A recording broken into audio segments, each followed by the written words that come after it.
Buenas, estamos aqui com mais um episódio do podcast Desver. Eu, Gustavo Dias, e meu colega Gil Ales. Hoje trataremos, tudo bem, Gil? Olá, boa noite. Boa noite. Ou bom dia para quem estiver ouvindo. A gente trata hoje de um tema assim, bastante rico, variado e que interessa. Aqui a gente vai talvez reduzi-lo um pouco o enfoque à arte e aos artistas, mas é um tema que eu considero que toca a qualquer tipo de atividade, porque qualquer atividade humana implica criação, implica criatividade. O nosso tema de hoje é processos criativos. Eu acho que, como eu sempre costumo dizer, a única atividade humana que não depende de reflexão é a violência. Tudo mais depende de reflexão, e essa reflexão é sempre criativa, né? De um jeito ou de outro. Então... É um assunto que parece que é um assunto exclusivo de artistas, mas eu acho que é um assunto geral, né? Que a gente se interessa mais porque tem a ver com o nosso ganha-pão, mas que eu acho que todo trabalho, todo tipo de trabalho é criativo e pode também se beneficiar de saber como funcionam os processos criativos de artistas, não só como por curiosidade de ver como é que eles fazem, mas também às vezes como é que isso pode de repente se adaptar uma parte disso para um modo seu de trabalhar e uma outra coisa que não tem nada a ver com arte, né? Inclusive, te ouvindo falar, me ocorre que, na verdade, eu acho que esse deveria ser um tema cada vez menos falado na arte e mais falado em outras áreas. Porque, tentando fazer uma análise de conjuntura global em duas linhas, o mundo está, pelo menos o Brasil, né, está cada vez mais aprofundado numa dinâmica, numa racionalidade neoliberal, que é uma racionalidade profundamente tecnicista, né, objetificante, entificadora e cuja reflexão criativa é cada vez mais segmentada, cada vez mais setorizada, cada vez mais excluída mesmo dos processos, né? O lance hoje é gerência, gestão e etc, onde os processos criativos viram um apêndice para melhorar a gestão, para potencializar lucro, para agregar valor ao produto e etc, né? Nas artes E que mesmo para as empresas é algo também assim que faz falta, né? A inovação. Eu não acho que inovação é um assunto exclusivo dos processos neoliberais. Eu acho até muito pelo contrário. Eu acho que tem muito menos inovação quanto mais neoliberal é o modelo. Mas eu acho que uma sociedade, quanto mais libertária, mais inovadora ela é. Justamente por isso, porque quando as pessoas trabalham com a possibilidade, tendo os meios para trabalhar livremente, podendo colocar em prática suas ideias, suas descobertas, os problemas que elas querem resolver no mundo, aí é que a inovação acontece, né? Então, nas empresas, eles acabam tendo que forçar isso, fazer uma oficina, fazer um curso, dar um jeito das pessoas serem mais criativas. Dinâmicas de grupo. Isso, o RH faz lá alguma coisa para ver se o pessoal sai do seu lugar da zona de conforto. Místicas. Isso, mas... porque as empresas são instituições, elas cada vez mais delimitam e departamentalizam, digamos assim, né, as funções, as pessoas, então tudo fica pautado, tudo tem, como é que se diz, aqueles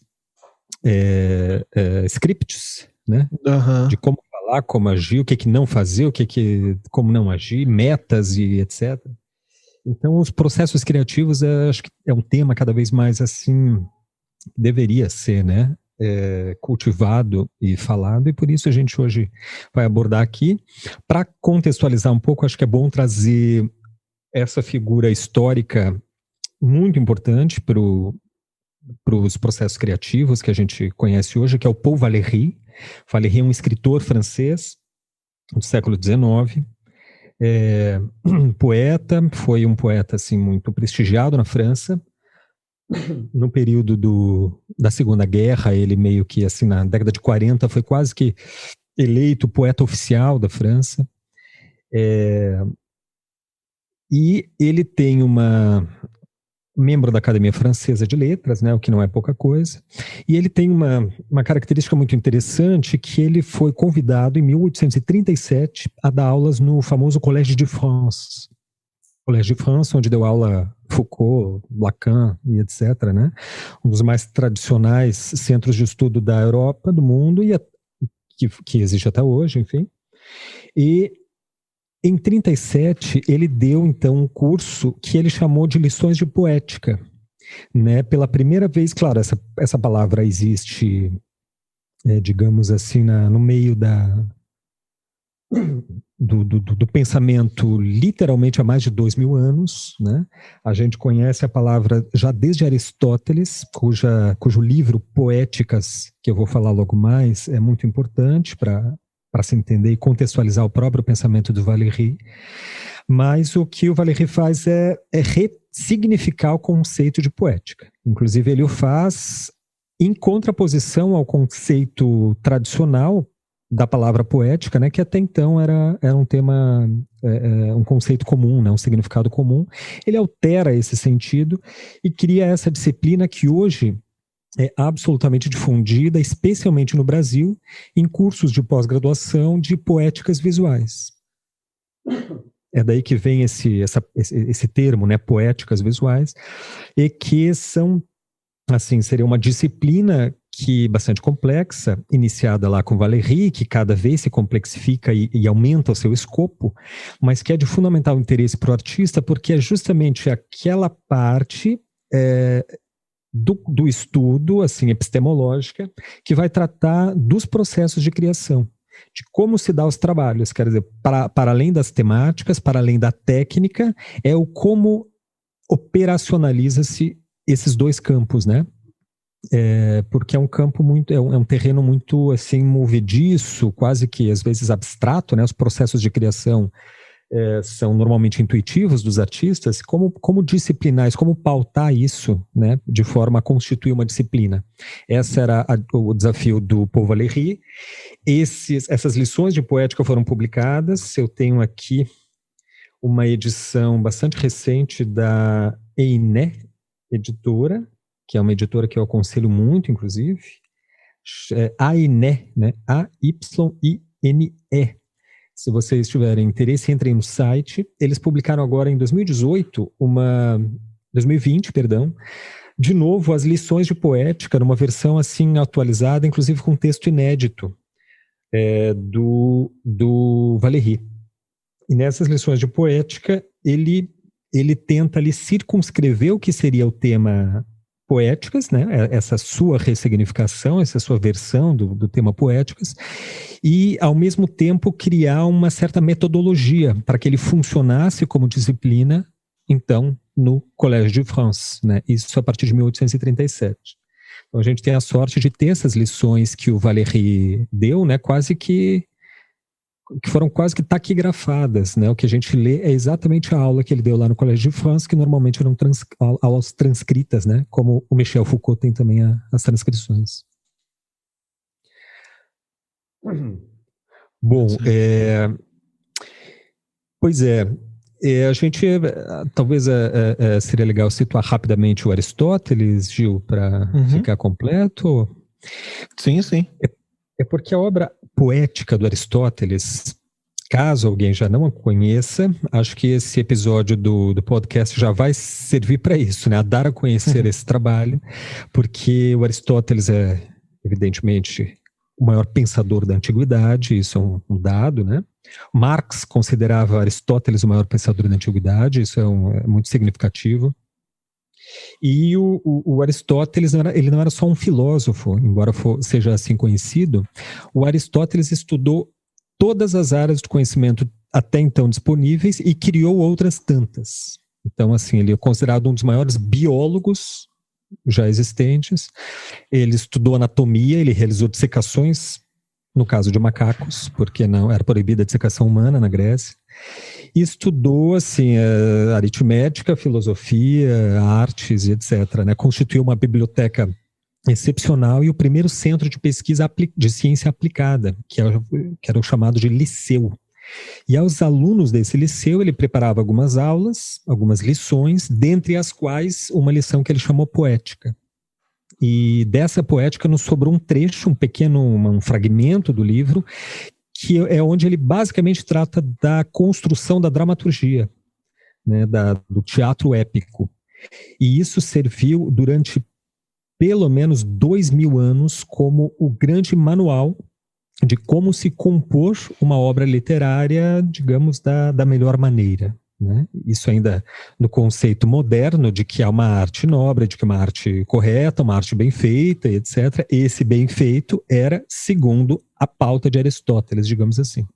Então é um livro interessante de ler porque ele vai descrevendo as categorias de poesia existente, vai descrevendo os momentos do drama, da épica, né? Como que ele deve acontecer, e como que os personagens devem ser colocados, como que deve ser o herói, que tipo de herói, quais as características do herói. Ou seja, ele vai circunscrevendo, assim como é uma espécie é literalmente um manual, né, de como se compor digamos, uma boa obra de arte, né, segundo o próprio Aristóteles.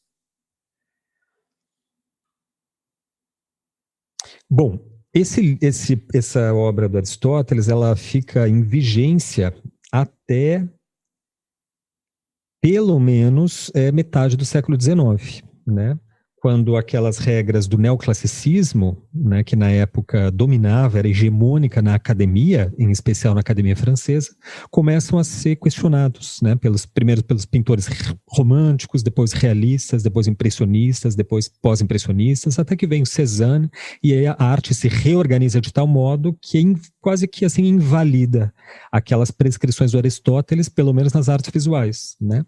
Mas no teatro e na literatura, a poética de Aristóteles ainda assim serve de certo... É uma obra paradigmática. Sabe onde que eu vejo hoje a maior expressão digamos, das lições de Aristóteles, Gil? No cinema hollywoodiano. Uhum. Impressionante. Você pega aqueles filmes de ação, blockbusters, né, que tem um herói, que é sempre norte-americano, curiosamente. É sempre assim, a construção do mito do herói, segundo Aristóteles, já disse isso, como esse herói ele tem um lado humano, ao mesmo tempo que um lado meio sobre-humano, como tem um desafio que ele precisa superar, como esse herói é trágico, né, no final ele morre, segundo Aristóteles.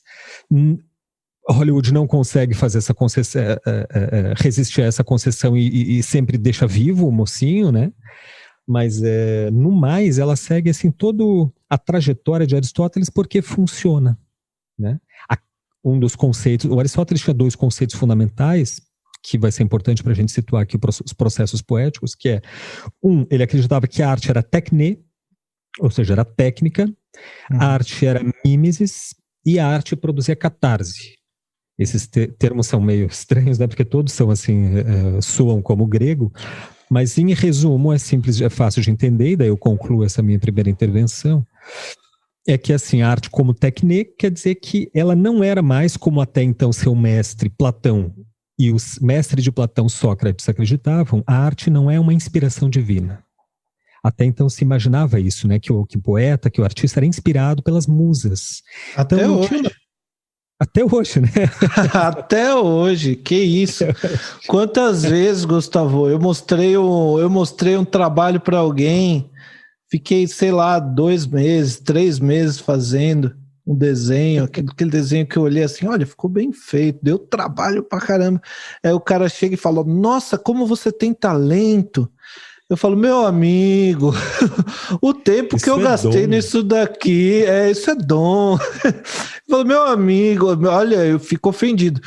Eu falo, meu amigo, o tempo que eu gastei nesse negócio aqui, se você me visse lá na primeira aula de desenho, o nível do negócio que eu fazia para eu chegar nesse ponto que eu tô aqui foi, olha, litros de suor e aí você chega e fala que eu tenho talento, me poupe. Tem talento nenhum não, aqui é trabalho, é muito trabalho. Para você ver como é difícil se livrar desse mito, né, do talento, do dom e etc., porque ele nasce aí, na Grécia, quer dizer, tem 2.000 anos e 2.500 anos de entronizamento, de enraizamento na cultura, né? Mas o Aristóteles já muda essa perspectiva, assumindo que não é uma inspiração divina, mas uma técnica. Portanto, a arte vai depender de domínio técnico. Se depende de domínio técnico, faz sentido escrever um manual de como fazer literatura, né? Ele vai reforçar a ideia de mimesis, só que a mimesis é representação, né, no sentido genérico, assim, caso alguém fora do domínio das artes esteja... No sentido mais simples, cópia da imagem, né? Isso, exatamente. Aí que vem representação ainda é ainda não é uma palavra fácil de entender, né? É, exato, né? Mimesis, você pensa em semelhança, em mímica, né? Essa dublagem, essa réplica, né? Essa cópia. Só que para Aristóteles a mimesis tinha ele deu assim uma definição um pouco mais específica, que era a mimesis era uma encenação, uma representação das ações reais humanas. Então ele tira a arte de um estatuto que até então era vigente na Grécia, que tinha uma dimensão moralizante, que a arte deveria só representar um lado da existência humana, só o bom, o belo e etc.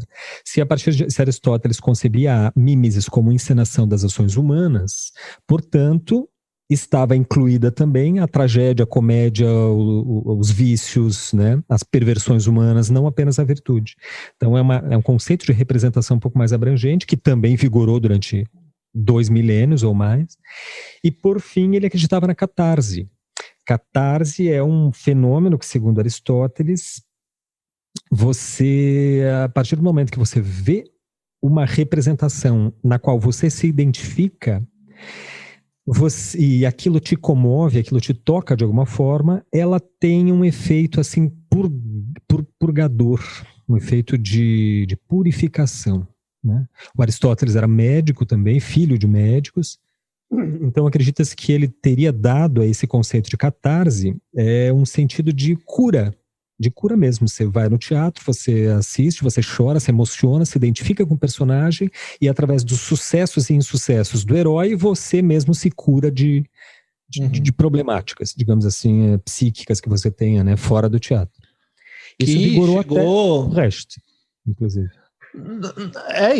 Mas como método de cura mesmo, isso foi dar lá no método que deu na psicanálise, né? O próprio Freud, no início do seu trabalho, em 1890, 1895, por ali, ele ainda trabalhava com um método catártico que envolvia um processo de hipnose, no qual a pessoa se colocava na situação traumática, estando na situação traumática, hipnotizada, ela revivia aquela situação, e revivendo aquela situação de novo, ela conseguia dar uma resposta, né, agir de alguma determinada maneira, ou de uma maneira diferente do que ela agiu quando aquela situação traumática aconteceu, e isso gerava esse efeito da catarse, que tinha um efeito de cura, né? Depois o Freud foi, porque ele não era muito bom nisso, de fazer hipnose, porque nem sempre dava certo, ele não conseguia, ele foi abandonando esse método, e assim ele criou o método da psicanálise, né? Pode crer, olha a importância, né, da catarse. De fato, ela existe, é algo que é inegável, né? O lugar da catarse dentro da arte é hoje questionado e etc., mas que existe uma catarse, que há um fenômeno ali, existe, né? Até hoje existe uma linha da psicanálise que é o psicodrama, né, do qual o nome principal é o Jacob Levi Moreno, né, e que faz isso, ela encena mesmo, acho que surge na década de 70, se não me engano, assim como nos Estados Unidos, né? E a situação traumática do paciente, do clinicando, é encenada na frente dele. E ele revivendo aquilo, aquilo teria um efeito terapêutico, né? Assim, em linhas gerais, né? Para falar da... Bom, mas o nosso caso aqui é o processo criativo, né? A poética de Aristóteles vigorou até pelo menos, vamos marcar aí um um limite até Bertolt Brecht, que é esse poeta e grande dramaturgo alemão que inverte esse processo da catarse aristotélica, muda toda a concepção, né, a ordem do processo de criação dramatúrgica, e aí, a partir daquilo ali, a arte já não é mais a mesma, né? Aquilo muda tudo, enfim, depois vem as vanguardas modernistas que vão complexificar ainda mais, né, os processos criativos, muito além daquela categorização sistemática da poética de Aristóteles. Aliás, já era tempo, né? Aristóteles escreve a poética em, eu acho que 300 antes de Cristo, é isso? Na morte de Sócrates, 399. Deve ser ano 300, mais ou menos, antes de Cristo. E o Brecht é de 1940, 1930, né? Então, assim, já estava em tempo de ser atualizada, de fato, essa cartilha, né? Bom, acho que a gente tem assim, para ilustrar e deixar um pouco mais convidativo esse tema, a gente podia falar de alguns processos criativos dos mestres e dos artistas históricos, né, que eu acho que todo mundo conhece e que ilustram bem esse fenômeno, né, de como ao mesmo tempo é caótico, mas também pode haver um método, né, nos processos de criação. Me ocorre agora, assim, de cabeça, o Leonardo da Vinci. Esse eu sei que todo mundo conhece. O que não é conhecido é o processo criativo do Da Vinci. Eu até, inclusive, tenho algo aqui, peraí que tá fácil aqui, eu vou pegar. Tem essa biografia que saiu aqui, ó. Aquela Leonardo biografia da Vinci, nova, né? Isso, a última do Walter Isaacson. Um livrão bem bonito. É um livrão e tal, um calhamaço de mais de 600 páginas, mas muito interessante, é meio uma biografia quase que assim, definitiva, né, do Da Vinci. Eu tenho o Da Vinci, ele tinha uma curiosidade epistemológica que eu defendo, que é a própria definição do que eu conheço como inteligência de ligar, né, interligar elementos. E a curiosidade do Da Vinci era insaciável, ele se interessava por absolutamente tudo. Naqueles códex, aqueles sketchbooks, né, os cadernos de anotação dele, que são milhares e milhares de páginas, ele trata de todo o assunto possível. É algo assim emocionante, né? E tem um livro aqui, o Isaacson, né, vai dizer assim, olha só, o Da Vinci fazia listas de afazeres do dia. Como a gente faz uma lista, que fazer hoje, ele também fazia e tá lá nos cadernos. Só que as listas do Da Vinci eram mais ou menos assim, ó. Isso aqui num dia, né? Fazer num dia. Pedir para o mestre de aritmética me ensinar a quadratura do triângulo. Perguntar a Giannino, o artilheiro, sobre a construção dos muros da Torre de Ferrara. Perguntar para Benedetto Portinari de que forma eles conseguem andar no gelo em Flandres. Pedir para um mestre em hidráulica me ensinar a consertar uma eclusa, um canal e um moinho à moda lombarda. Buscar as medidas do sol que me foram prometidas pelo maestro Giovanni Francesi, o francês, e calcular o tamanho da língua do pica-pau. Isso é uma lista. Ele não tinha foco, né? Não era um cara focado, assim. Foi o primeiro exemplo, assim, A sorte é que ele era bom na pintura. Porque ganhavam um dinheiro, davam trocado, porque como para ganhar a vida como medidor do tamanho do sol, dá mais trabalho. Então ele conseguia ali na pintura tirar um troco.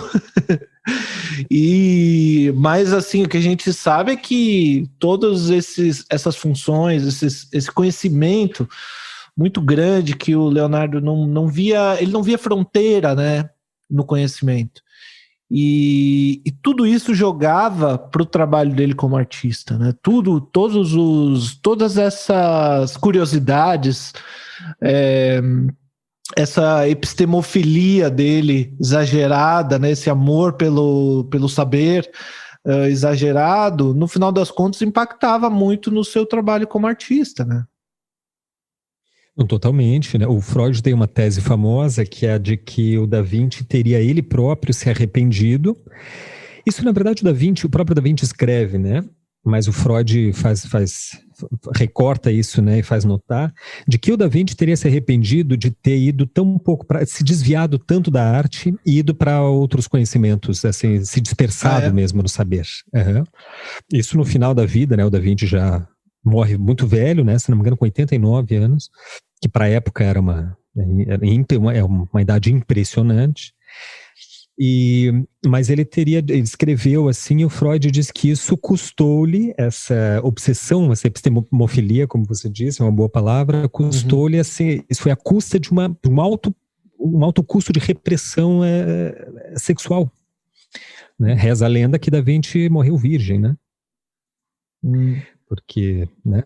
Para onde que vai? Pura sublimação ali, né? Pura sublimação, é daí que o Freud mesmo escreve, ó, isso é um exemplo máximo de sublimação, né? Sublimação da energia sexual que você transforma em uma forma de conhecimento superior, né?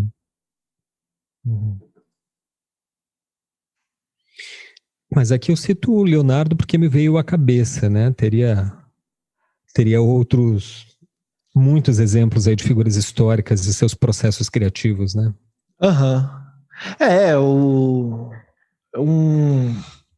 Uma história que eu lembrei quando você estava falando é do processo criativo do Pollock.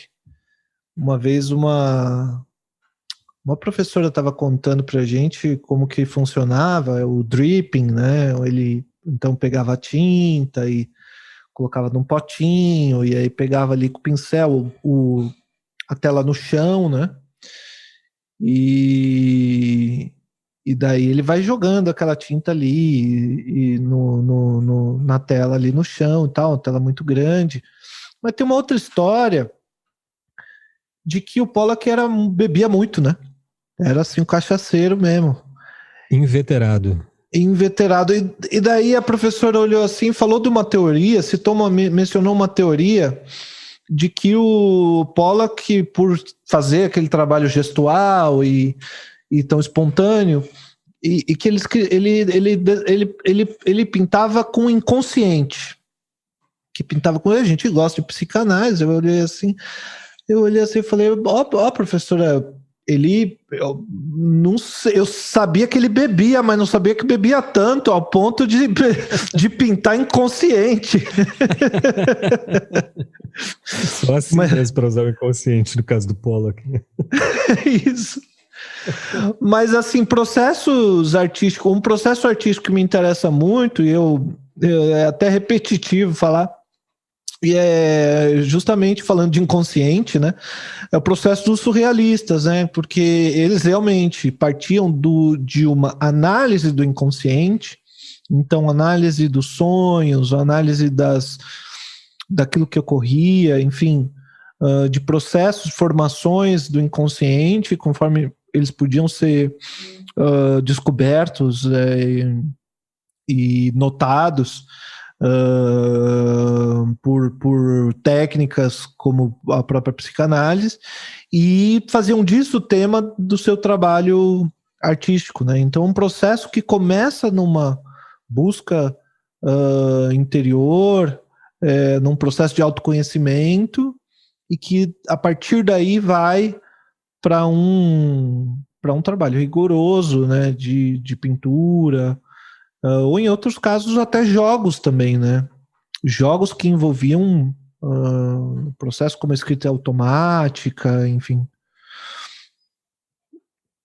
As referências originais do surrealismo já tem um grande toque da presença da inconsciência, né?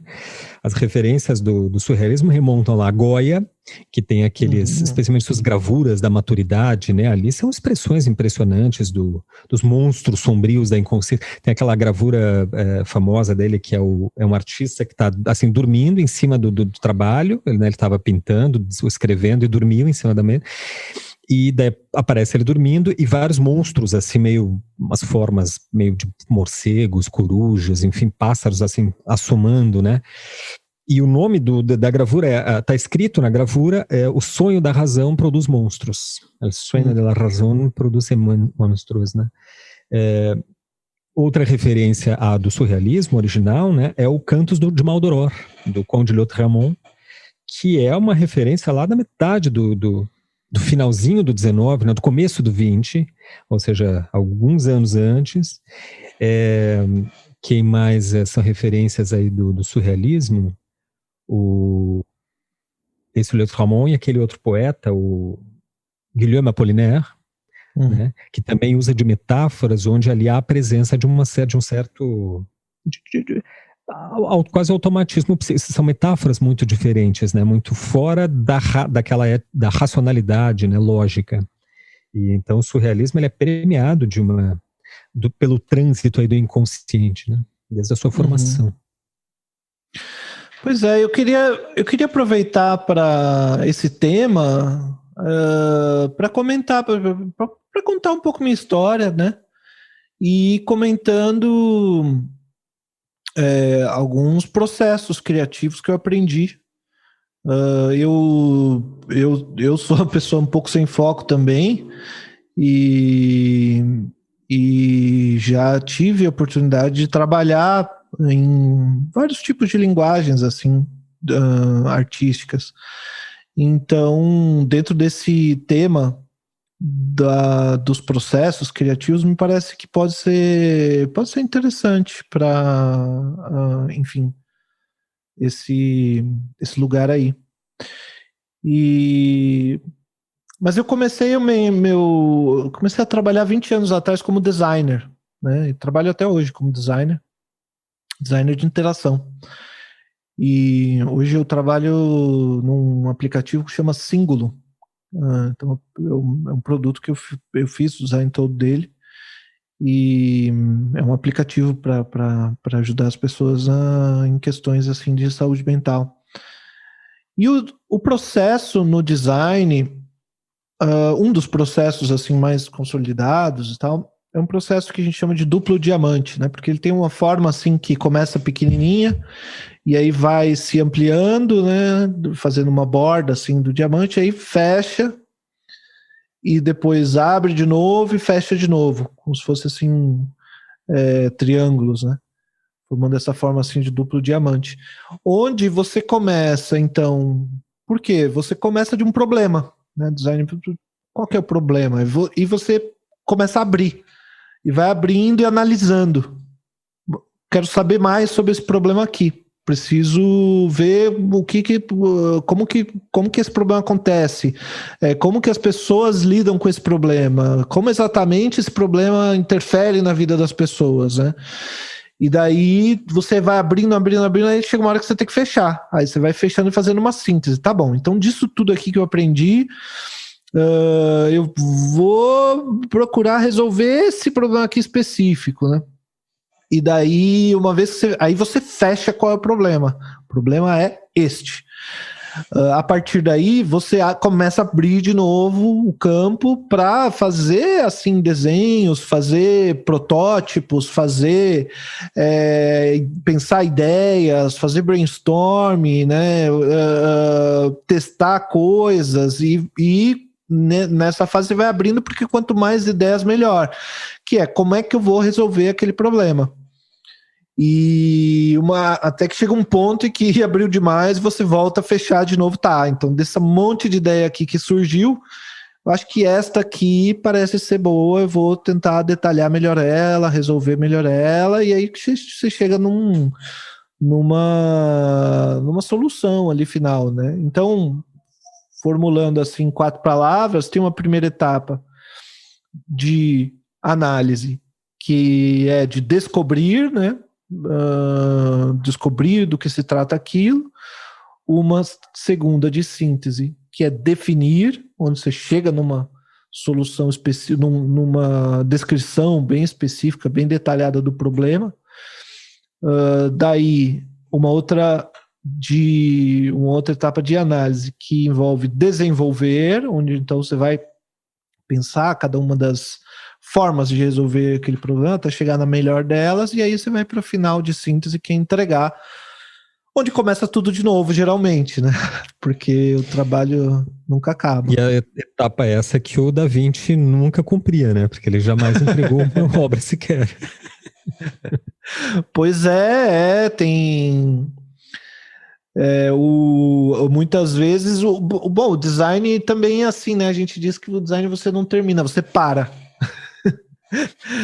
Porque uma vez que você chegou nesse ponto aí de entregar, você descobre um novo problema para resolver, né? E você percebe, você coloca ele na rua, coloca um produto para as pessoas usarem, você imediatamente percebe que tem novos problemas ali que você não tinha se dado conta, e você volta a pesquisar ele, analisar, e enfim. Então, isso parece que o design é um trabalho criativo que envolve muito talento, assim, né? Que tem uma inspiração que o cara tem ali, pode até ter. Mas mesmo nos designers mais malucos, assim como um David Carson, por exemplo, que faz um design bastante desconstruído, assim, bastante até às vezes ilegível, que vai assim na bordinha realmente daquilo que se pode reconhecer como design, porque às vezes é assim, ele faz sei lá, uma fachada de uma loja onde era para ele dizer qual é a oferta e qual é o preço e tal, e ele faz aquilo de um jeito com um design tão rebuscado que não dá para ler. Quase que não dá para ler qual que é o nome da loja, o que é a oferta, qual é o preço, sabe? Forma sufoca a função. Isso, mas mesmo em casos extremos como esse, ele também, eu assisti um curso com o David Carson, no qual ele explica que não, eu começo a partir do problema e vejo o que eu preciso fazer e como que ele... Enfim, chega uma hora que ele entrega algo e o caso dele é um caso em que ele faz questão que tenha muita personalidade no trabalho, né? Então, e ele é contratado por causa dessa personalidade, né? Mas... O Philip Stark, né, tem esse exemplo clássico no design também, né? Que beira o limite entre arte e design. A obra do Philip Stark é o espremedor de laranja, né?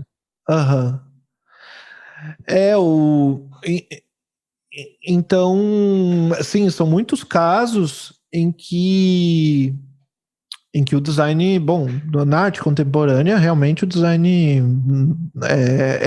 tem exposição de trabalho de design como arte, né? Então, se você vai em uma feira como o SP Art, por exemplo, você vai entrar, vai ver uma pintura da Tarsila, você vai ver ali um quadro com um grafite do Banksy, depois você vai ver um grafitão do Gêmeos, e seguindo em frente chega uma hora que você vai ver cadeiras, mesas e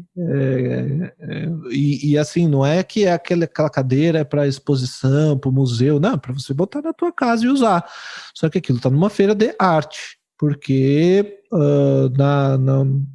inclusive tem uma pesquisa bastante importante da professora Paula Ramos sobre como que no Brasil o design de revistas, especialmente da revista do Globo, tiveram um papel fundamental no desenvolvimento do modernismo, né? Porque enquanto ainda era difícil para os pintores nas artes visuais entregar aquela forma nova do modernismo, para as editoras aquilo era maravilhoso, aquilo vendia, aquilo era muito legal. Então, alguns artistas faziam um trabalho mais careta, assim, na pintura para vender, e quando ia para fazer uma ilustração para a revista do Globo, para essas revistas, fazia trabalhos extremamente radicais, bem mais modernistas, né? Então, essa interação entre o design e a arte é muito recorrente. O Brasil tem uma tradição muito grande do design também, como desde a criação da ESD, né, no Rio de Janeiro, que influenciou muito o terreno das artes e produziu muitos artistas, né, que saíram do design e acabaram atuando como artistas, né. Assim como a arquitetura também, eu não entendo nada de arquitetura, mas a arquitetura também é uma profissão correlata do design, mas que também, imagina, a gente falar da arquitetura no Brasil é reconhecida no mundo como arquitetura particular, ali pelo menos a dos anos 60, muito reconhecida como trabalho de arte, né? Assim como a Bauhaus, né? Para falar ali na Bauhaus, é um momento no qual se esgarçou totalmente esse lugar essa divisão entre design e arte, né? Para eles, na Bauhaus, na Alemanha, uma escola de design e arte, né?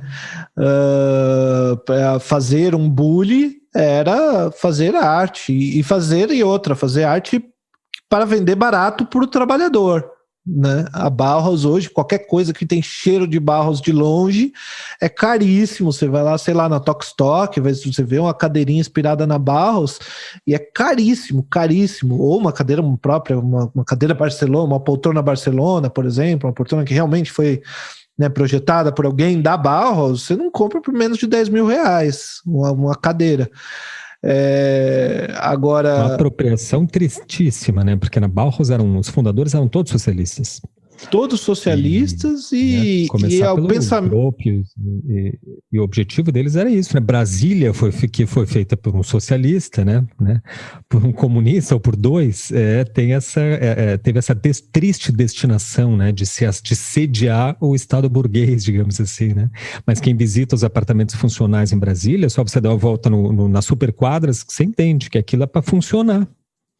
Né? Exatamente. A inspiração é total em Bauhaus, escola de etc. E eles faziam aquilo, não só era para funcionar, era para ser barato. Assim, se tem um metal e o metal passa por tal lado, e daí passa ali e usa couro que está em cima, é porque naquele momento em que eles estavam fazendo aquele design, aquilo era uma forma que na indústria local que estava próximo da escola, aquilo ali ia ser produzido de um jeito que ia ser acessível, né? Uhum. Então... igual, né? Igual para todos. Igual para todos, né? E bonito.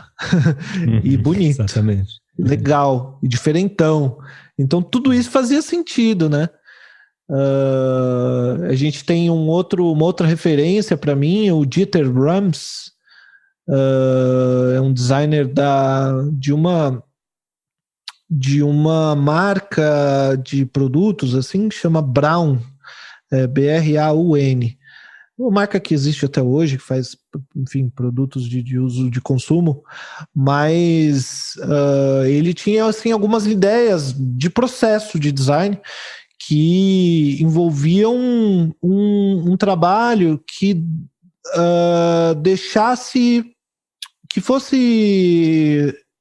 que deixasse espaço para a expressão do consumidor.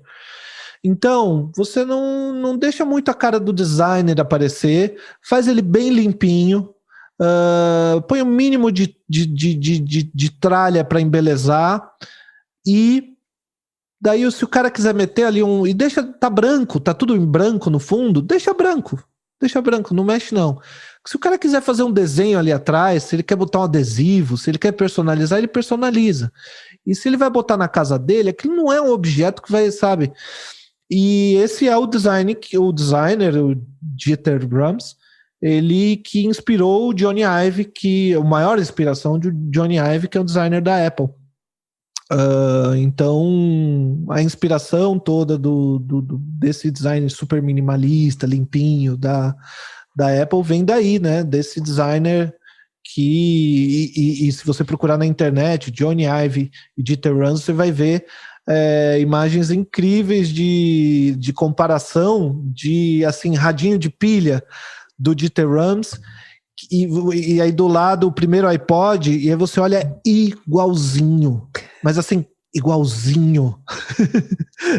Nós já entendemos de onde vem o processo de criação da Apple, né? Exatamente. O processo de criação Olha... Chups contra o cuspe. Isso. Mas um outro trabalho que eu fiz foi no teatro. E no teatro eu trabalhei 8 anos como ator, assim, profissional, era uma coisa que eu comecei como uma brincadeira, e fui até um ponto de chegar a ser um ator, assim, profissional num teatro de grupo bastante respeitado, que é a Companhia Antropofágica. E ali o processo já é muito, como é teatro de grupo, é um processo muito coletivo, né? Algo que eu não encontro nas artes visuais hoje, é muito difícil. E no teatro é essencial. A alma do negócio é essa coletividade, a alma e a dificuldade, né? Mas geralmente começa com um projeto ali, e desse projeto tem uma pesquisa, esse projeto define algum tema que vai ser pensado para o próximo trabalho. Então, teve, por exemplo, uma sequência que a gente fez que era sobre história do Brasil. Então, era uma peça sobre Brasil Colônia, uma peça uma segunda peça sobre Brasil Império, uma terceira sobre Brasil República. Então, cada uma dessas peças, a gente pesquisou bastante da história, conversamos com por exemplo, Paulo Arantes, com Chico de Oliveira, que vieram lá para conversar com a gente, para fazer ali palestras para a gente, com o público, aberta para o público, mas para fazer palestras para a gente sobre como que funcionava e tal. Então pesquisa mesmo, não chega a ser uma pesquisa acadêmica, mas é uma pesquisa profunda que acontece no teatro, para entender daquele tema, e a partir daí, no teatro de grupo, não acontece que um roteirista vai lá, escreve a peça, o ator decora e sai fazendo.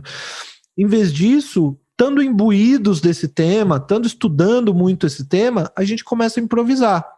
E pode ser que o diretor proponha um improviso, proponha uma ideia, ou alguém tem alguma ideia e vai improvisando. E dessas improvisações, muita coisa é jogada fora. Muita coisa, muito legal, inclusive. Que você olha e fala, nossa, essa cena é muito legal, hein? Mas nós vamos cortar. Nós vamos cortar porque ela não funcionou, não encaixou bem, não. E aí muita ideia jogada fora. Isso faz parte do processo, né? Mas em algum momento... Segundo alguns, isso é o processo, né? Tem escritores que dizem, o Gonçalo Tavares diz que escrever, na verdade, é editar. O trabalho da escrita, o trabalho é de cortar, né? Esse é o trabalho do escritor. Tirar aquilo que não, só deixar aquilo que fica, né?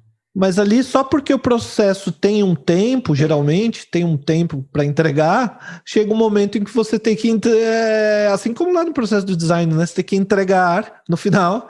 Então, você faz um roteiro, monta ali a peça, e aí tem o processo de entrar em cartaz, que é um processo de repetir, né? Repetir aquela mesma coisa de um modo que toda vez que você faz de novo, ela tem a mesma vida. E aí que está um grande desafio, né? E é um desafio do ator daí, né? Que a gente tem como processo tem muitas noções, muitos conceitos, mas uma das mais importantes é o método das ações físicas do grande pensador do trabalho de ator, que foi o Stanislavski, um russo, Stanislavski, depois foi para os Estados Unidos, e todos os atores de Hollywood que você conhece seguem o método do Stanislavski à risca, de modo assim tradicional, e permanece sendo até hoje a escola mais importante, assim, que permanece com esse método, né? Mas você conhece o Meyerhold? Sim, Meyerhold ele foi influenciado por Stanislavski também, né? Mas na Alemanha daí. Sim, mas enquanto o Stanislavski estava preocupado em como, bem mais antigo também, né? Mas estava preocupado em como fazer um teatro que parecesse que tem uma similitude muito boa. Então, assim, se eu sou Isso, é mimesis, né? Então, assim, se eu sou um general do exército que acabei de sair de uma situação em que meu batalhão foi completamente destruído e eu tenho que passar uma frase passando esta situação, né? Então você tem que realmente parecer isso. Era essa a preocupação. Como é que você faz? Como é que você faz isso, né? Já para o Meyerhold, ele estava preocupado com o corpo, com ações físicas, num sentido assim da biomecânica. Era uma estrutura que saiu desse jogo realista, que era do Stanislavski, né? Mas aí o Stanislavski elabora um método assim que começa com o estudo da peça, a leitura, e daí vai evoluindo, incorporando, faz uma gênese do personagem, pensa assim, quem é essa pessoa, e pensa para muito além do texto, né? Coisas que não estão ali no texto. Quem era minha mãe, quem era meu pai, eu no lugar deste personagem, o que eu faria, né? E com trabalhos assim, ele vai chegando nesse método das ações físicas, porque ele percebe lá na frente que aquele método que ainda é usado bastante em Hollywood, que é um método assim da memória emotiva, que é um método no qual, então, né, que nem aquela situação que eu falei, eu sou um general, acabei de perder a batalha, papapá, tudo bem. Como é que eu faço o sentimento aparecer no rosto do ator, né? Daquela situação de derrota. Bom, na hora que você vai falar o texto, você se lembra de uma situação da tua vida do ator, na qual você sofreu uma grande derrota. Aquele dia eu estava jogando futebol com meus amigos, e aí eu fiz um gol contra, e o meu time perdeu, e todo mundo ficou olhando para minha cara, com cara de bosta, porque eu fiz, o time era final e tal. Lembra dessa situação e fala: nós perdemos essa batalha.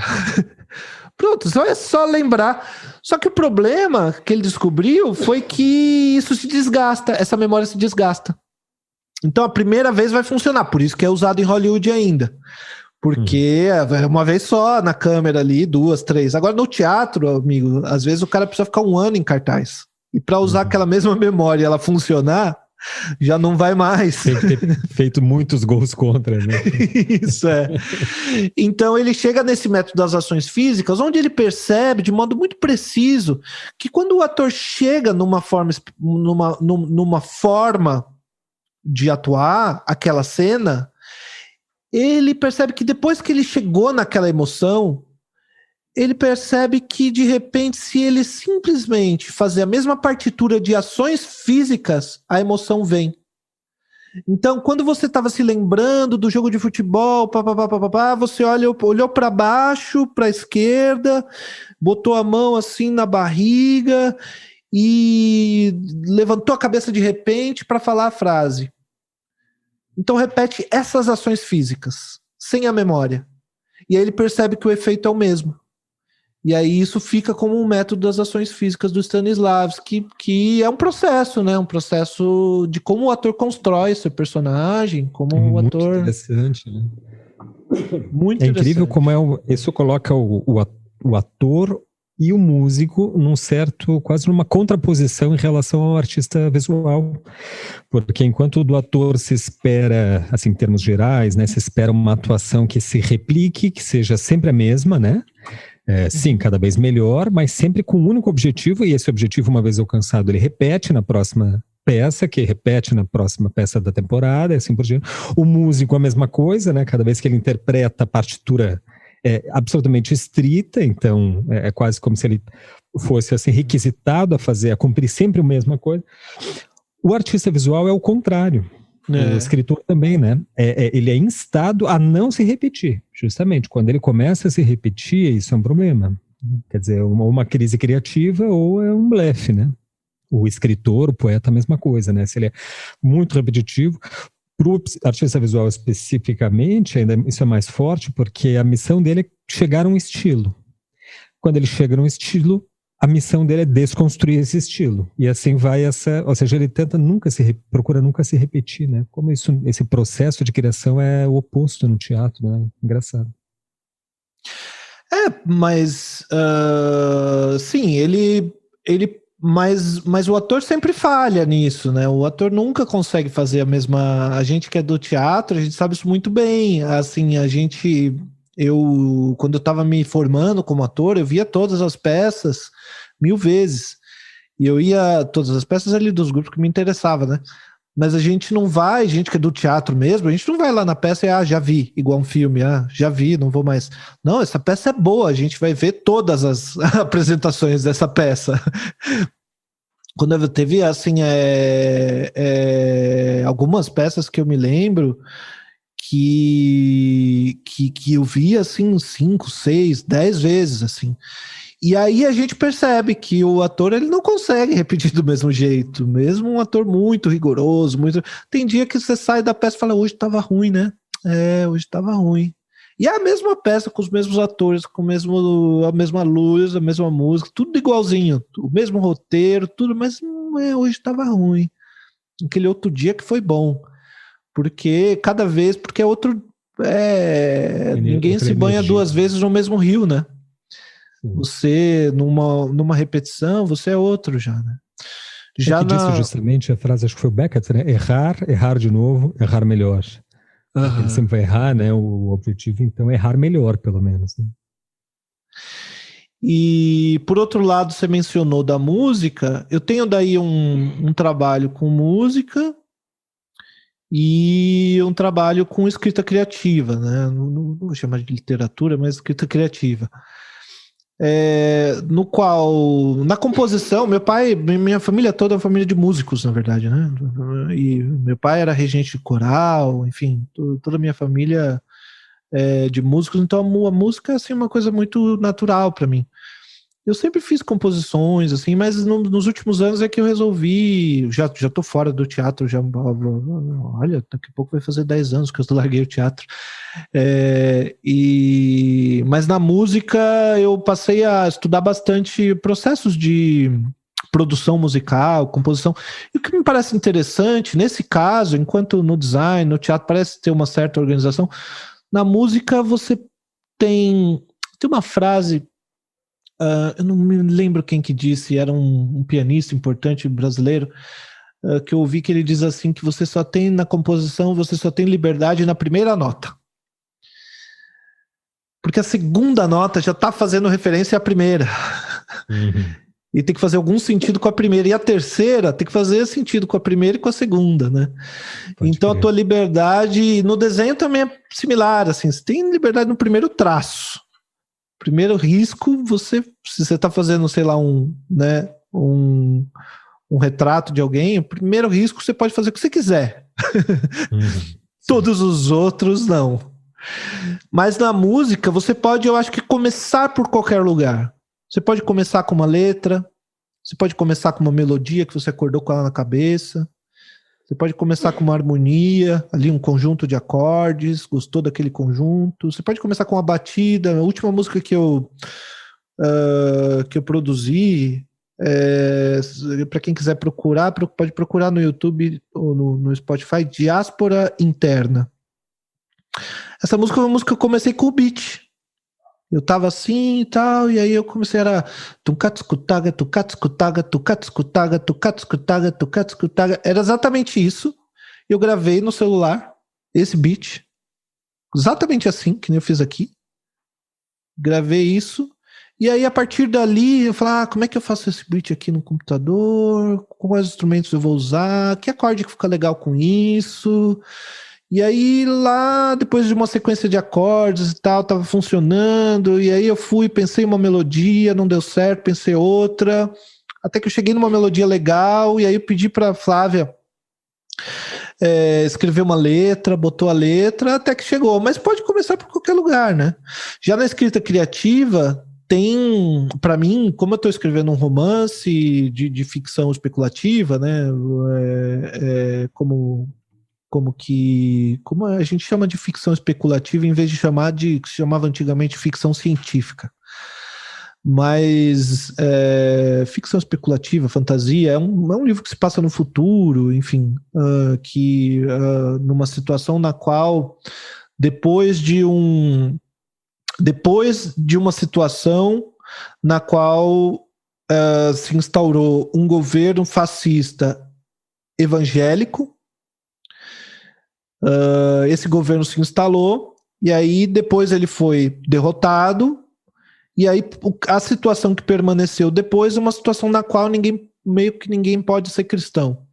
E aí o personagem está nessa situação, e o livro acontece aí.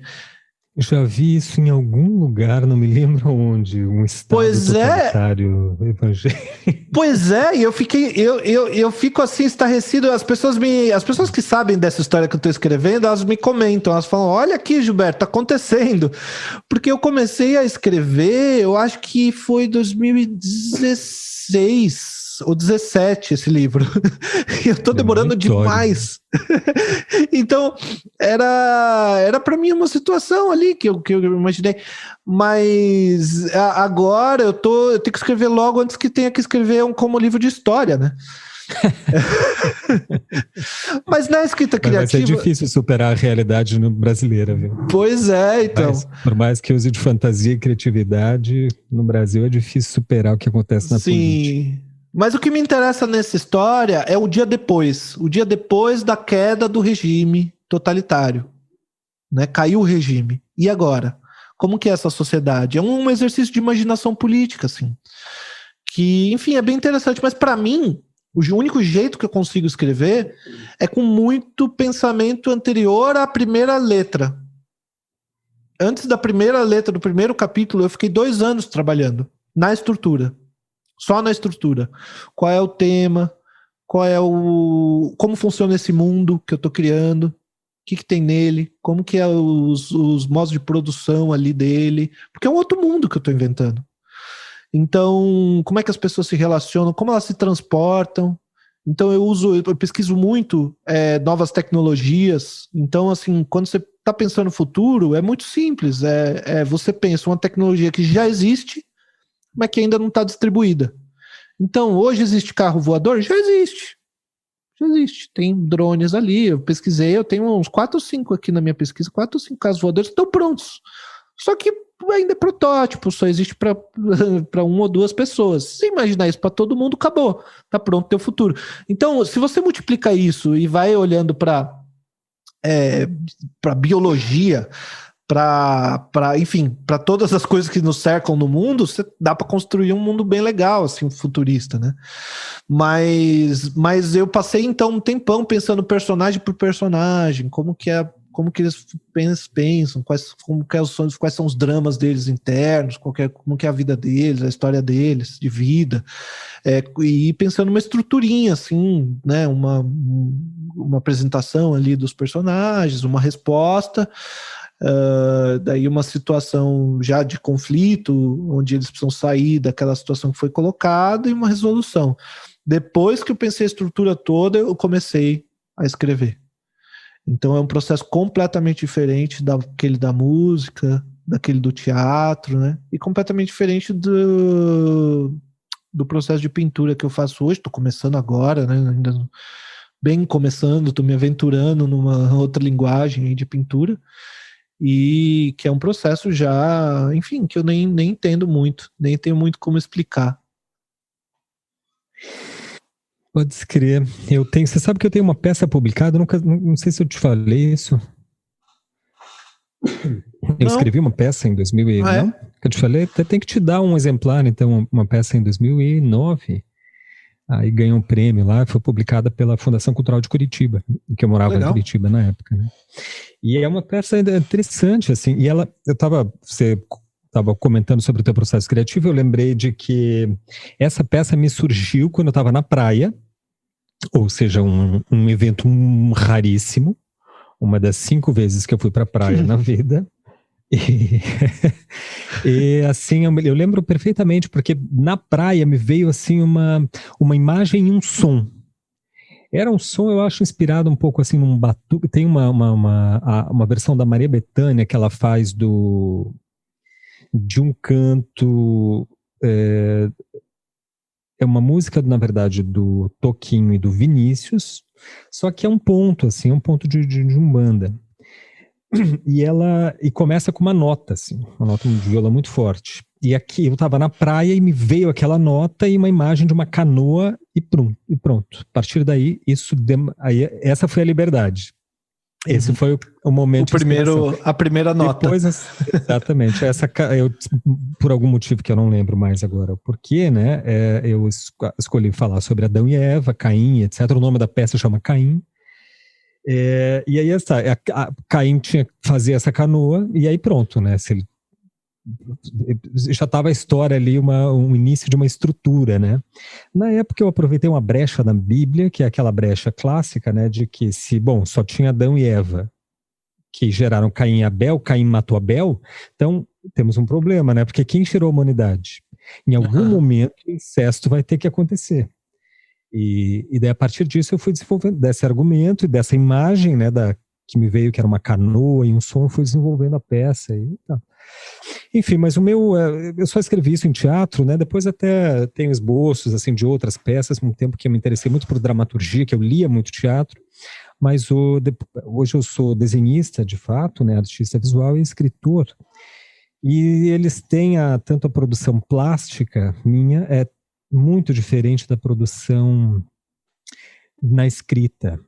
A gente conversava aqui antes, né, Gil? Eu não tenho assim eu não penso sobre isso, não penso sobre o meu processo, e eu acho que eu deixo isso impensado. Então eu vou falar aqui meio de associação livre, né?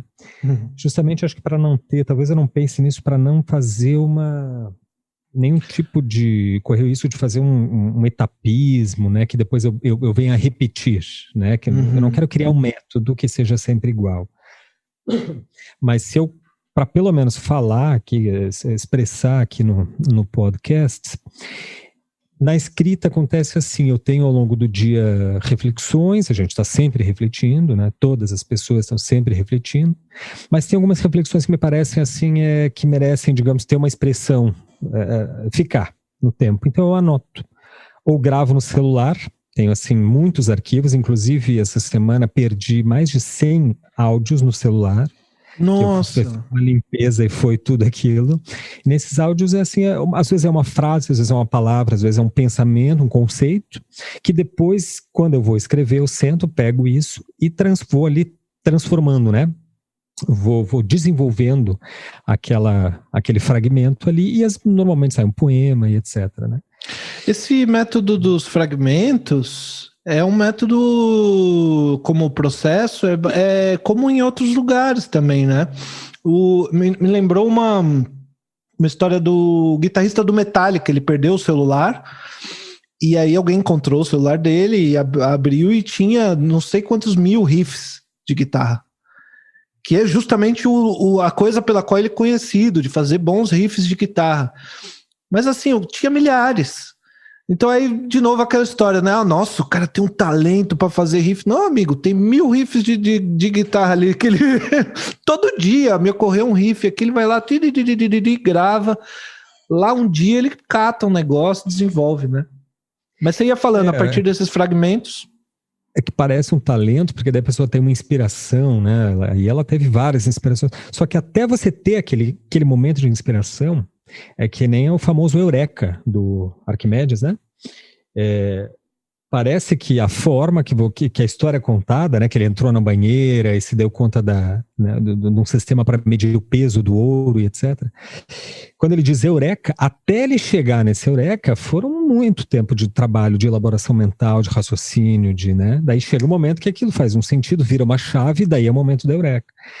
Mas é isso que eu dizia, né? Eu vou refletindo e chega um momento que ele encontra, algumas reflexões encontram, digamos assim, um merecimento, eles merecem sair, merecem tomar uma forma literária e tal, que daí eu vou anotando ou gravando o que tiver mais perto, né? Eu tenho cadernos e cadernos e cadernos cheios de fragmentos, assim, são às vezes uma frase, duas, às vezes 3 páginas, que estão ali.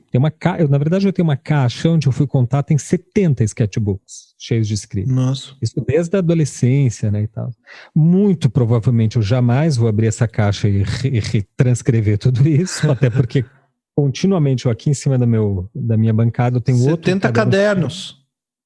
70 cadernos. 71, porque eu tenho um aqui cheio, no qual eu estou escrevendo agora, né? Aí às vezes me dá porque daí quando eu escrevo, eu tenho períodos assim que eu acordo e escrevo. Então eu fico às vezes 2, 3, 4 horas escrevendo, né? E quando eu sento para escrever, eu já tenho muito material desses fragmentos, né? Alguns já estão transcritos no computador, só um fragmento, alguns eu transcrevo, alguns eu ouço no celular que ficaram gravados. E a partir daqui, então, eu não começo do zero. Quando eu sento para escrever, eu não estou no zero. Eu já tenho assim uma série de, né? Eu tenho um arquivo aqui no computador que deve ter umas 100 e tantas páginas, chamada Versos Soltos, que são versos soltos. Então, quando eu sento para escrever, eu abro aquele arquivo, né? Tenho ali um verso, vou selecionando os que me parecem mais interessantes e vou vendo qual dali vai merecendo assim se transformar num poema completo, né? Tomar uma forma integral, consolidada. Eu escrevo basicamente assim, não tem muito segredo. No desenho é que é mais, na pintura, que é um pouco mais misterioso, inclusive para mim mesmo. Eu tenho uma coisa, um processo talvez um pouco semelhante, que é assim, eu tenho aqui no meu estúdio uma pasta muito grossa, assim, deve ter ali uma centena de ideias, mais ou menos, já de esboços com ideias, né, com conceitos já prontos, né. Prontos eu digo porque às vezes o meu desenho ele tem uma contraparte conceitual muito forte, então ali já está o conceito e o esboço. Só falta eu jogar aquilo numa tela, num papel e tal, e fazer de fato o desenho assim, dando uma forma mais sólida, né, mais realista para aquilo. Mas ali eu anoto. Às vezes é uma frase, às vezes é um desenho, né, às vezes um esboço, às vezes um estudo um pouco mais elaborado. Então, quando eu vou desenhar, eu abro a pasta. Então, eu também não parto do zero, né? Aquela pasta, esses fragmentos, eles me vêm assim ao longo de leituras, normalmente. Estou lendo, especialmente psicanálise, de repente tem algum conceito que eu vou tentando elaborar, às vezes conceitos que eu não entendo e que eu compreendo, só que eles me aparecem na forma imagética. E a partir daquilo eu entendo o conceito e essa imagem, às vezes, eu acho que ela merece acontecer no mundo, né? Essas imagens me vêm muitas vezes já pronta na cabeça, aí que eu faço a anotação, faço o pequeno esboço e guardo lá na pasta. Né? Algumas delas eu sinto uma necessidade que elas precisam estar no mundo. É alguma coisa assim que eu não sei porquê, mas eu acho que elas têm que acontecer. Elas têm que sair da minha cabeça, têm que sair daquela pasta e tem que ser exposta, tem que ser compartilhada, né? Outras não, outras vão ficando na pasta, assim, né? Vai ficando para trás, assim como os fragmentos de texto, alguns vão ficando para trás, que eu não dou assim dignidade poética para eles, né? Então, meu processo de desenho é isso. O curioso aí, e que eu acho que para mim nesse momento me intriga, porque eu estou ministrando um curso justamente sobre processos poéticos, né? Curso que está muito legal, porque é uma turma já avançada, assim, né, de artistas que já estão encaminhados tecnicamente e que agora estão justamente se preocupando com os seus processos poéticos, com os seus processos de criação, né? O que fazer dessa técnica acumulada, que temáticas abordar, de que forma abordar essas temáticas e tal. Então, a gente estuda, trabalha e discute, debate justamente sobre esses assuntos, né? Que é uma temática infinita. E assim que eu comecei a refletir sobre isso, a gente se depara com um paradoxo que é muito difícil de superar, que é o seguinte: de como começa o processo de criação. Porque você, digamos, tem um tema, daí esse tema você transforma numa linguagem, você dá uma forma linguística, né? Você metaboliza ele em linguagem, seja escrita, pintura, desenho, fotografia, teatro, enfim, o que você escolher. Agora, como é que começa o tema, caso esse seja o caminho, né? Você tem um tema, a partir do tema tu encontra uma forma. Mas pode ser o oposto. Você, ao trabalhar e experimentar a forma, aquilo vai te gerando insights e vai te sugerindo temas. Como que se dá isso? Porque assim, você não pode, se você não tem a técnica, você pode ter 1000 temas interessantes e você não consegue desenvolver. Sim. Eu sei porque eu já vivi isso. Eu lembro de ter... Isso todo desenhista eu acho que vive, né? A primeira angústia dele, a primeira inquietação é que ele tem ideia, só que ele não consegue botar no papel. Ele não consegue fazer da forma plástica para elas. Então aí ele vai em busca de técnica, etc. E fica longos anos estudando a técnica. Quando ele, enfim, tem um domínio, volta a pergunta: ok, mas que diabos eu vou fazer com essa técnica? O que eu vou pintar agora? O que eu vou pintar? Okay, desenvolver desenho, pintura, eu fiquei 15, 20 anos estudando, e agora? Vou fazer o quê? Vou ficar desenhando o quê? Natureza morta? porque a grande questão definidora do processo artístico, do fenômeno artístico, não é a técnica. É o que fazer, né? É o que fazer dessa técnica, como o artista articula essa técnica de modo a produzir um evento estético ali que dialogue com o seu tempo, etc. Então, se você não tem... Olha o paradoxo, esse é o caso, né? Se você não tem técnica, você não consegue promover, né, operacionalizar aqueles temas, dar vazão expressiva para os temas. Se você não tem temas, a técnica que você tem é inútil também. Então, o que vem primeiro, né? A técnica ou a temática? É uma dialética que constitui o processo criativo e que é meio paradoxal mesmo, porque às vezes a ideia vai surgindo na forma e a forma vai surgindo a partir da ideia e a gente perde mesmo onde é que começa o processo, onde é que termina o processo. O fenômeno artístico não tem uma destinação determinada. Então é uma viagem, como diz na poesia do Antônio Machado, né, um caminho que se faz ao caminhar, porque a destinação do objeto artístico, da obra, é o público, e a gente não sabe o que o público vai significar daquele trabalho. Então ela é um caminho para o infinito, para possibilidades inéditas e imprevistas, imprevisíveis durante o processo. E, enfim, eu acho que eu procuro nesse curso, né, e através de reflexões, resolver esse paradoxo através da experiência visual, entendendo que o olhar artístico é um olhar que começa desde o momento que você abre os olhos. Assim, todo olhar que você tem para o mundo é uma experiência visual. E se você compreende esse olhar para o mundo como uma experiência visual, coisa que a gente faz pouco, né? Uhum. Então você tem assim permanentemente um manancial infinito de temas que em algum momento você escolhe aborda algum que te pareça mais interessante, e daí transforma aquilo, né, da forma plástica para aquilo. Porque aí você supera assim, essa dicotomia entre a técnica e os temas, né? O desenho, a arte, o fazer artístico como experiência visual, eu acho que é uma ideia assim que a gente inclusive já desenvolveu em outro podcast, né? E que eu acho que pode dar uma certa solução, digamos assim, para esse impasse criativo, do processo criativo. Sim, até porque, como já a gente vê lá no Hegel, a forma é a forma do conteúdo. E o conteúdo é o conteúdo da forma. Então, você não tem forma sem conteúdo, não tem conteúdo sem forma. Mas, por outro lado, muitas vezes o conteúdo toma um espaço exagerado.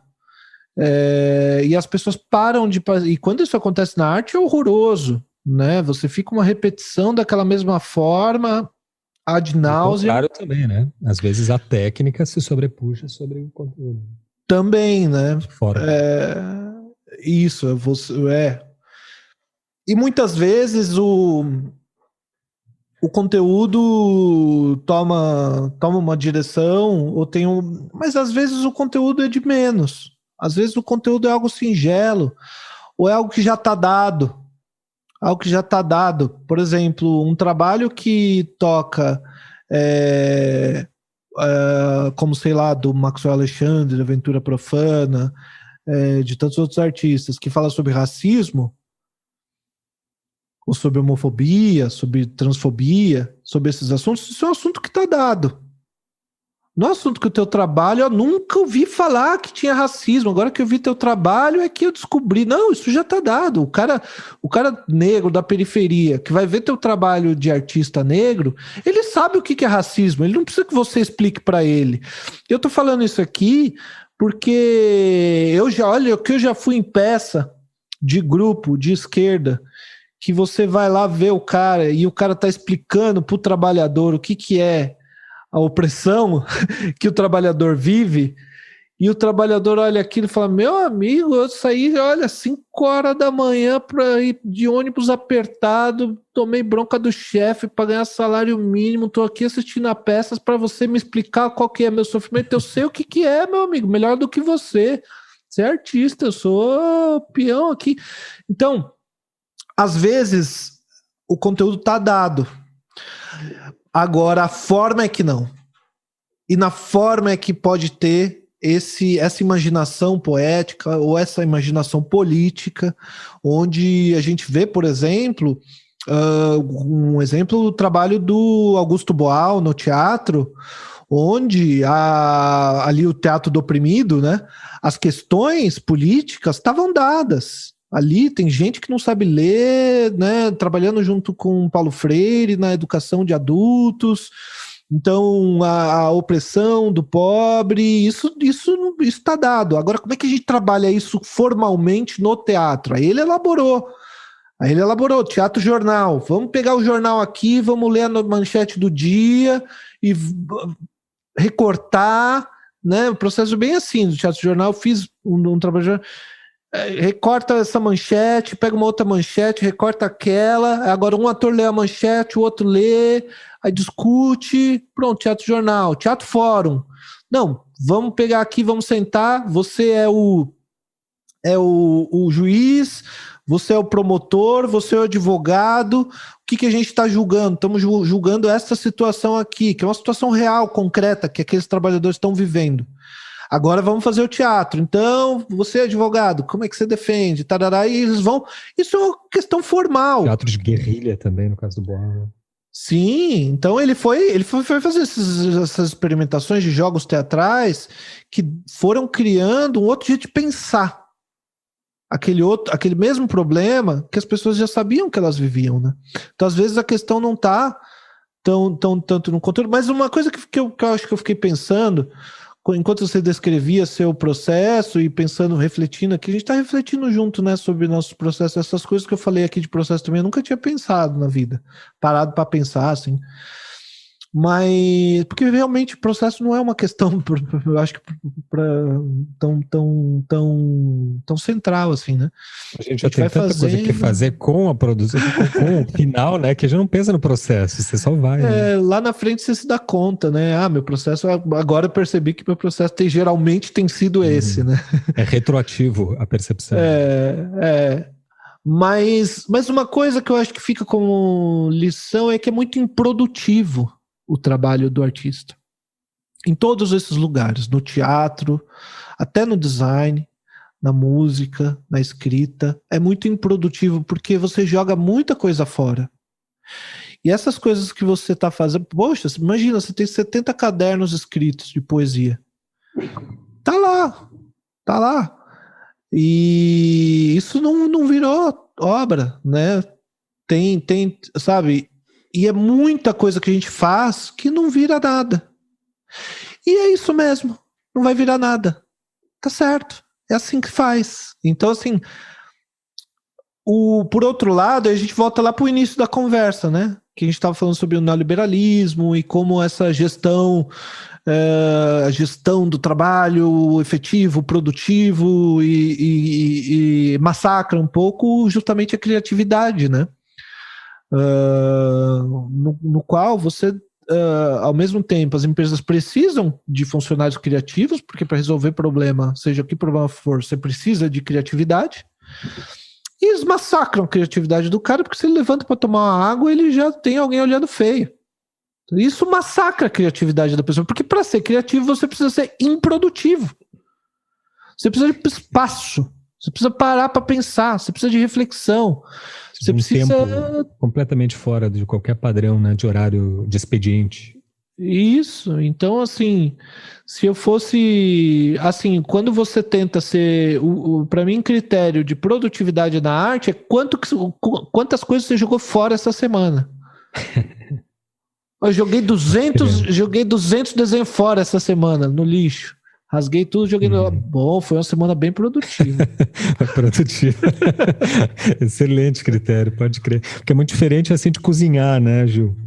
Na cozinha você tem que aproveitar tudo, né? Você aproveita o máximo e tudo tem que virar produto, tudo tem que ir pra mesa. Né? Na arte é o contrário mesmo. Antes você jogar 200 poemas fora do que publicar um poema ruim. Pelo menos É o que se espera, né, de um artista, né, que ele, justamente o que ele apresenta é a forma que deu certo.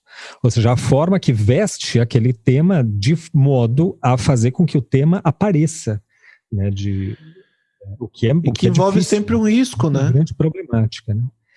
Não, todos os riscos, né? Porque ou você tem uma repetição infinita, como, enfim, eu não vou citar, porque esses artistas que eu ia citar já foram muito mais citados do que devia, mas tem esses artistas brega que algumas pessoas gostam e outras odeiam, que se repete, ele faz o mesmo quadro, é o mesmo quadro.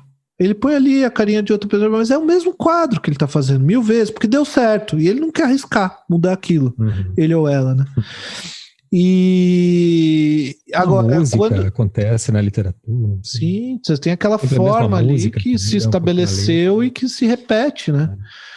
Agora, o processo realmente criativo envolve o risco de fazer e não dar certo, e aí você olha, às vezes o próprio artista olha e fala, isso aqui não deu certo, e aí você joga fora. E em alguns casos você acha que deu certo. E aí você põe o trabalho na rua, e aí você põe o trabalho na rua, as pessoas olham e falam, você achou que isso aqui estava bom, é? Ou as pessoas não olham, o que é pior. O pior. É o que normalmente acontece. Você ouve o grilinho no fundo da exposição, ninguém viu, ninguém falou nada, que é o pior fracasso, né? Porque o fracasso retumbante, esse que você erra feio e todo mundo você passa vergonha, as pessoas falam, nossa, que absurdo, você não percebeu que isso aqui estava horrível? Esse é legal, tem que mérito, você aprende, né? Porra, tem mérito, né? Você chegou Agora, nas pessoas de modo a que elas, né, emitiram um juízo de valor. O 90% das produções artísticas não chega nas pessoas. Não são vistas, não são lidas, não são ouvidas. Esse envolvimento do artista com o trabalho e quando ele é tensionado pelo público, aí coloca ainda mais e mais assim tensionamento mesmo, né? Quando o público é colocado na equação, o processo poético é muito mais tensionado. Mas eu ia falar antes aí você diz, né, que é melhor jogar 200 poemas fora, porque isso é que é a produção, né? Eu lembrei de uma história do Dickens, Charles Dickens, né, esse escritor norte-americano.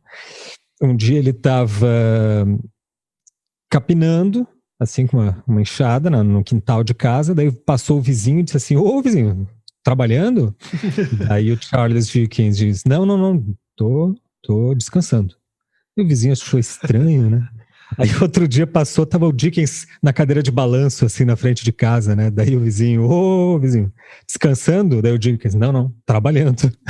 Quer dizer, porque não é visível esse trabalho Mas é normal que você tenha esse trabalho de edição, que o trabalho artístico, que o processo de criação seja sumariamente um processo de edição, né? Porque, veja, quanto tempo demora para a gente ter um conhecimento específico? Pré-escola, depois ensino fundamental, agora no meu tempo era até a 8ª série, agora tem a 9ª série, né? Então são 9 anos, mais pré-escola, que são mais 3, né?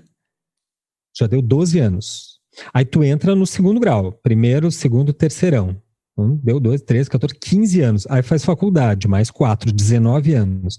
Mestrado, mais 2, 3, né? Vai para 21. Se for para doutorado, você precisa de 25 anos para escrever uma tese, não é? Sim. Para saber de uma coisa, para eu entender uma coisa, eu preciso ter passado por todo esse processo de escolaridade, às vezes para entender um conteúdo. Sem o qual, se não tiver uma base lá atrás, eu não entendo. Então, assim, o processo de formação intelectual, o processo, né, que é uma das bases do fazer artístico, do fazer poético, ele é dispersivo mesmo, ele é improdutivo, ele é demorado, né? O que a gente expressa, né, o que sai no livro, o que sai na exposição, é a quintessência de um longuíssimo processo de edição, né, onde a grande maioria avassaladora de produções foi descartada. Esse é o próprio sentido da palavra cultura, né? Porque cultura tem a ver com cultivo, né? É aqueles mesmos conhecimentos que uma geração tinha e que a outra geração não tem, e que eles precisam ser cultivados de novo como outra plantação, que eles demoram, tem que regar, tem que cuidar, tem que preparar o solo, tem que, né?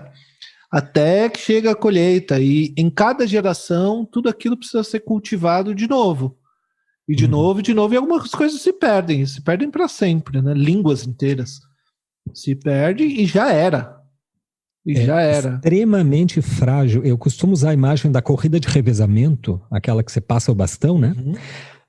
A cultura, a arte, a tradição é um pouco isso, né? Uma geração aprende e passa para a seguinte. E assim, por exemplo, a gente conhece a poética de Aristóteles. Porque faz 2.500 anos, quase, que isso vem sendo literalmente passado de geração em geração. Às vezes fica perdido por um tempo histórico, mas tá registrado, tá num livro que alguém achou lá num baú e etc, né? Num papiro enterrado. E daí aquilo passou o bastão de novo, como isso retomou a corrida de revezamento. Mas se um não passa o bastão, se uma geração não aprende ou não passa para frente, você matou ali 500 anos de evolução técnica. Tem um livro do Brecht, uma peça do Brecht, que a gente estava falando de teatro, que é a Galileu, que é uma das mais incríveis do Brecht, eu acho, né? Que ele descreve uma cena muito específica, assim, mas é muito sacado, como tudo que o Brecht fazia, né? Que é o seguinte, é a vida de Galileu, Galilei, etc. E ele está passando e vê, assim, homens levantando um mastro. É um mastro muito pesado, então precisa de muitos homens para puxar a corda para levantar aquilo ali. E daí o Galileu estava passando e vê essa cena e diz assim, não, bote aqui um calço, bote uma pedra aqui embaixo, isso cria um sistema de alavanca. Aí eles foram lá, botaram uma pedra e um homem sozinho puxou e levantou o mastro. Quer dizer, é uma pequena observação que ganhou assim um salto de 100 anos na história. Porque aquilo gerou uma economia de energia que pode ser depositada em outro momento e tal. E aquilo ali criou abriu o campo para um outro pensamento de alavanca, de sistema, etc. Então, demorou sei lá quanto tempo de reflexão do Galileu Galilei e quantos séculos para fazer um Galileu Galilei, para ele ter, naquele momento passado, ali dado uma informação, não, bote um calço aqui que você cria uma alavanca e com isso você consegue operar muito mais fácil. Né?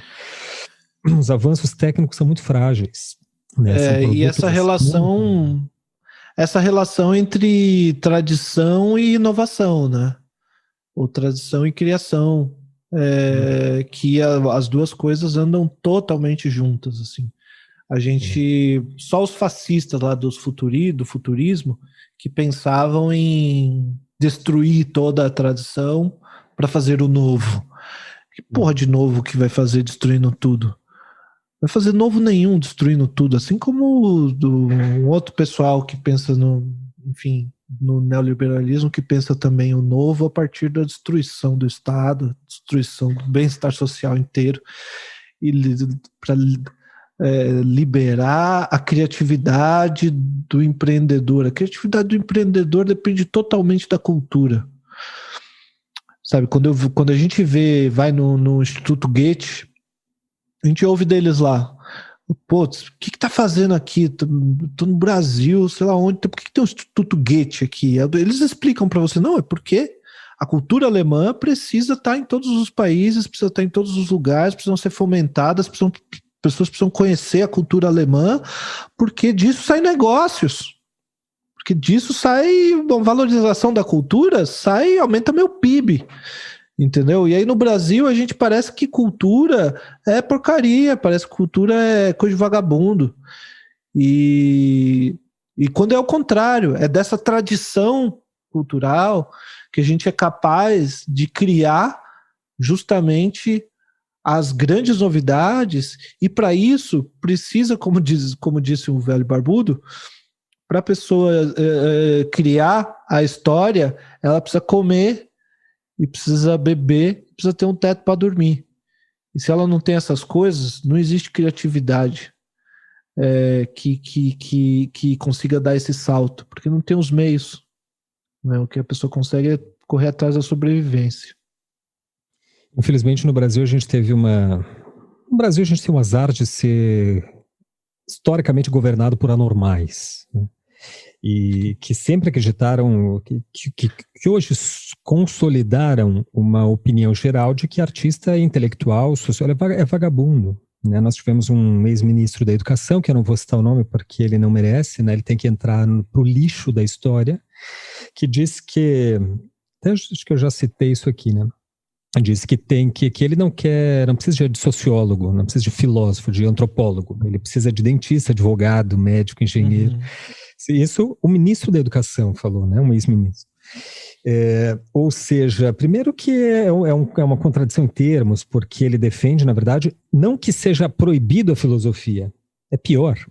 Você pode, aí ele diz assim, mas se o meu filho vier para mim dizendo querer fazer filosofia, eu digo, tudo bem, filhão, mas então vai trabalhar e pagar uma faculdade privada de filosofia. Ou seja, o pensamento dele não é destruir a sociologia, a arte, é proibir. É terceirizar, é comercializar, é transformar em produto. Transformar em negócio. Transformar em negócio. Né? E não compreende, por exemplo, isso é pesquisa corrente, algo fácil, né? Eu via esses dias ainda essa informação. Uma pesquisa americana entendeu que para cada dólar investido na cultura, retorna $6. Porque cultura é negócio, gera negócio, né? Ainda mais hoje, cada vez mais, né? E que tá aí os alemães, né? Se os alemães têm essa concepção de criar fundações a fundo perdido praticamente, né? Em todos os países possíveis aí do mundo, quer dizer que eles entendem que a cultura tem um retorno, né? E o retorno da cultura não é nem financeiro, o retorno da cultura é justamente material, espiritual. Esse não tem preço, né? Não há o que pague esse então, quem diria, Gustavo, a gente começou o episódio batendo no neoliberalismo e terminamos o episódio com um manual de criatividade para a sua empresa gerar novos negócios e ter bons resultados para o PIB da nação. Através de investimento em cultura e criatividade na tua empresa. Vai ficar meio feio aí, né? A gente tem que terminar com umas dicas aí um pouco mais artísticas e menos empresariais. O que você tem aí de dica para hoje, Gil? Vamos lá. Esse sentido. A gente vai, hoje, em vez de colocar a vinhetinha lá que eu compus, a gente vai botar internacional para nos redimir.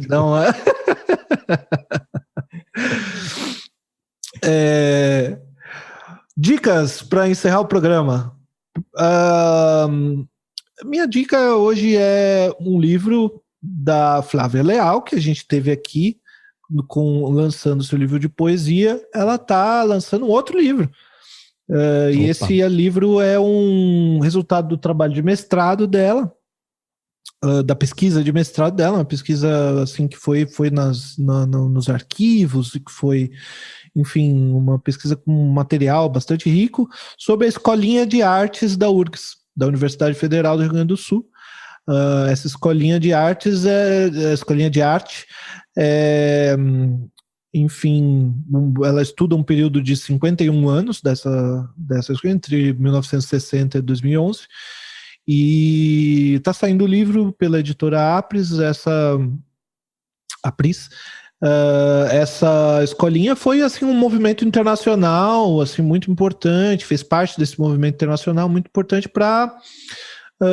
que foi responsável por instaurar ali um olhar completamente diferente para as produções das crianças, né, produções artísticas das crianças, e para o ensino, a forma de ensino da arte. Então, assim, isso que a gente estava falando aqui, de ter liberdade para criar, de ter liberdade para fazer uma coisa que não está presa necessariamente a uma tradição, a poder também ensinar a tradição e aprender a tradição, a fazer coisa que vai jogar fora, a fazer coisa que parece que pode não ser importante, tudo isso aí eles ensinavam lá. E muitos artistas muito importantes, assim, Teresa Poester, assim, uma série de artistas bem importantes hoje se formaram nessa escolinha aí, quando era criança. Então, para quem quer compreender melhor como foi esse processo da Escolinha de Artes da URGS, compra o livro da Flávia. É muito importante foi essa iniciativa da escolinha, né? Porque não foi só aqui em Porto Alegre, foi no Brasil todo, né? Uhum. Enfim, em várias partes do Brasil teve essa iniciativa, né, de criar escolinhas de arte, às vezes vinculadas à biblioteca pública municipal, às vezes à universidade, né? E acho que formou aí gerações, né, de artistas importantes hoje. Bem legal, parabéns aí a Flávia lançando, puxa, o segundo livro no ano, né? Pois é, tá produtiva essa pandemia dela. E nem chegamos na metade do ano, hein? É. Espero que venham mais aí. Bom, a minha dica é um evento que ocorreu ontem. A gente tem dado dicas assim retroativas, né? Mas ela tá, felizmente ela ficou registrada, né? Foi um evento, uma live, um evento virtual, claro, com a grande artista Regina Silveira, que aconteceu aqui em Porto Alegre pelo Ateliê Livre. Ateliê Livre Chico Stockinger, né? E está disponível no canal do Ateliê Livre no YouTube. Aí digita lá Ateliê Livre, que você chega no primeiro post deles, o primeiro vídeo é a live com a Regina Silveira, que é uma grande artista de quem eu gosto muito, admiro muito, né? Indico também o meu próprio canal do YouTube. Se alguém for ver a live da Regina, já aproveita e digita ali Gustavo Dias, né? Eu tenho subido aulas inteiras de orientações individuais, que eu gravo no Zoom, né? Edito e subo lá, porque acho que são conteúdos que podem ajudar outros também. Essa semana ainda publiquei lá aula sobre realismo, impressionismo, sobre surrealismo também. Quem tiver interesse vai lá e assiste, curte, compartilha, quem quiser. E por fim, o meu curso Processos Poéticos, né? Ele já está em curso, mas no segundo semestre já tem uma fila de espera, na verdade, para compor a turma do segundo semestre. Está sendo muito legal, é uma turma muito bacana, assim. São 15 vagas, né? 15 participantes. E a ideia é orientar aí durante 2 meses, fazer uma imersão justamente nessa questão aí do processo criativo, ou do processo poético, né? Muito legal. Então, quem não tem processo, não sabe o que fazer, tem ali um certo domínio da técnica, mas não sabe muito bem o que fazer, pode se inscrever nesse curso que vai descobrir, Gustavo. Olha, a nossa ideia aqui é deixar todo mundo confuso.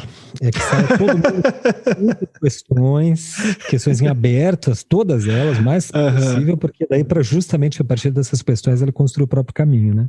Aliás, esses cursos que vendem soluções na arte, vocês desconfiem. Desconfie. 12 passos para fazer uma arte produtiva.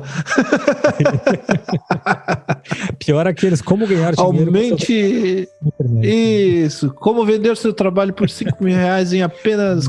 Compre o meu curso que custa apenas R$500. Você vai ganhar aí de troco R$4.500. Desconfia esses negócios aí. Gente, para encerrar, eu só queria, Gil, não sei se você vai falar mais alguma coisa, mas reforçar aí o pedido para o pessoal, para os ouvintes, né? Agradecer aos que chegaram até aqui ao final, caso alguém tenha chegado até o final. Não, olha, você sabe que tá indo bem, assim, eu andei olhando, tem dezenas de pessoas que acompanham o nosso podcast. Não chega a 100. Mais de 10. Isso, então. Não chega a 100. E eu não sei quem são essas pessoas, porque elas nunca escrevem pra gente no e-mail podcastdesver@gmail.com. Faz a inquirição aí, Gil, faz a solicitação. Exato, por favor, olha, vocês 20, 30, em alguns casos tem 40, 50 pessoas que vêm nosso podcast e a gente pede pra eles, escreve qualquer coisa, manda assim, sei lá, qualquer coisa, o que te ocorrer. Xinga. Manda qualquer coisa. Se não souber nada, xinga. Não, vocês dois não sabem o que vocês estão. Tá perdendo meu tempo aí. Vocês dois bosta, não sabem o que tá falando aí. Eu só ouço pra falar mal de vocês mesmo. Tudo bem, pode mandar isso, não tem problema. Escreve qualquer coisa aí. podcastdesver@gmail.com é nosso e-mail. Ou escreve aqui no comentário, se você estiver vendo no YouTube, escreve aí nos comentários no YouTube que a gente vai ficar bem satisfeito de saber que você existe, além do número lá nas métricas. É isso aí, então.